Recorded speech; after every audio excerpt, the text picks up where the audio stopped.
इसलिए मैं अपने नौजवानों से कहता हूं, बहाना मत कीजिए।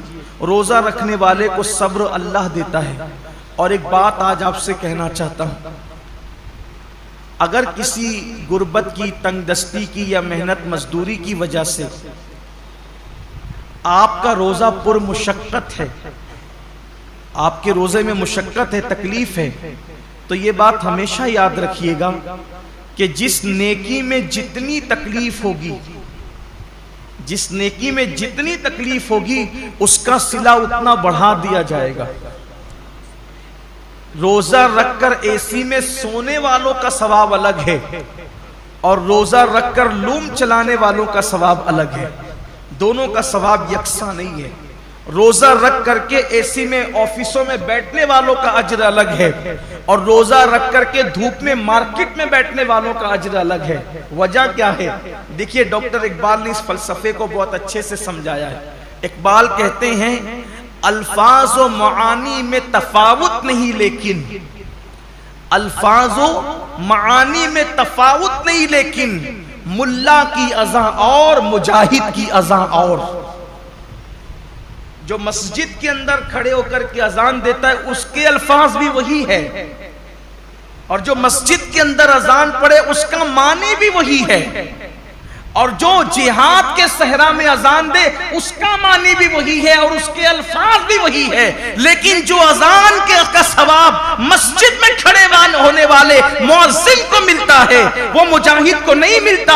इसलिए कि दोनों की अजान में बड़ा फर्क है। मुअज्जिन की अजान पर चंद लोग मस्जिद में आते हैं और मुजाहिद की अजान पर पूरी कौम को अल्लाह कामयाबी और फलाह अता फरमाता है। दोनों में बड़ा फर्क है। इसलिए कि ये अजान पंखों के साए में है, ये अजान छत के साए में है, ये अजान राहतों में है, और वो अजान मुशक्कतों और तलवारों के साए में। दोनों में फर्क है।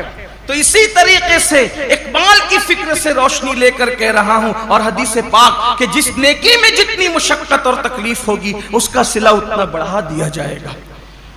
तो लूम चलाने वाले मजदूर कभी गमगीन न हो कि कैसे करें। हिम्मत से काम लीजिए, जहन्नम मत खरीदिए, जहन्नम की अजाब का अजाब मत खरीदिए। अगर अल्लाह की मर्जी किसी को मजदूर बनाया, किसी को सेठ बनाया, लेकिन आपको काम हिम्मत से लेना है। अल्लाह उसका सिला बहुत बढ़ा देगा, अल्लाह उसका अज्र बहुत बढ़ा देगा। और फिर काश कि ऐसा होता कि इस सुन्नत को जिंदा किया जाता कि अल्लाह के रसूल अलैहिस्सलाम जब रमज़ान शरीफ आता था तो खुतबा देते थे और फरमाते थे, लोगों जो तुम्हारे मजदूर हैं रमज़ान शरीफ में उनकी मजदूरी कुछ कम कर दो, यानी उन मजदूरों का काम कुछ कम, उनको सिला तो पूरा दो, मजदूरी पूरी दो, लेकिन उनका काम कुछ कम कर दो, जैसे दोपहर में उनको सोने का मौका दे दो। अब यहाँ तो सेठों का हाल ये है कि अगर मजदूर नमाज पढ़ने रमजान शरीफ में भी जाए तो उनके माथे पे शिकन आता है। ये लोग कहते हैं ना कि हालांकि सारे सेठ ऐसे नहीं हैं, कुछ अगर सेठ लोग यहाँ हैं तो वो बुरा नहीं माने। मुझे तो लोगों ने यहाँ तक के आके बताया कि एक सेठ साहब हाफिज कुरान है। मुझे लोगों ने नाम के साथ बताया, मैं नाम नहीं लूंगा क्योंकि मैं अल्लाह के घर में वाज और नसीहत करने खड़ा हुआ, कीमत करने खड़ा नहीं हुआ। तो कहा वो हाफिज कुरान है, वो खुद नमाज में गए और जब मजदूर नमाज पढ़ करके आए तो उन्होंने कहा कि अब जा तू नमाज ही पढ़ते रहे, यहाँ से निकल जा। ये सूरत हाल है। फिर जिस कौम को का हाल ये हो कि वो इस कदर गंदी सोच की हामिल हो जाए कि वो अपने मजदूर को नमाज पढ़ने तक जाने न दे, फिर उनके कारोबार तबाह नहीं होंगे तो और क्या होंगे। उनके कारोबार की मलाई दूसरे लोग नहीं खाएंगे तो क्या करेंगे। कल और आज के कारोबार में कुछ फर्क महसूस करते हैं आप? कल की बरकतों में और आज की बरकतों में आप कुछ फर्क महसूस करते हैं?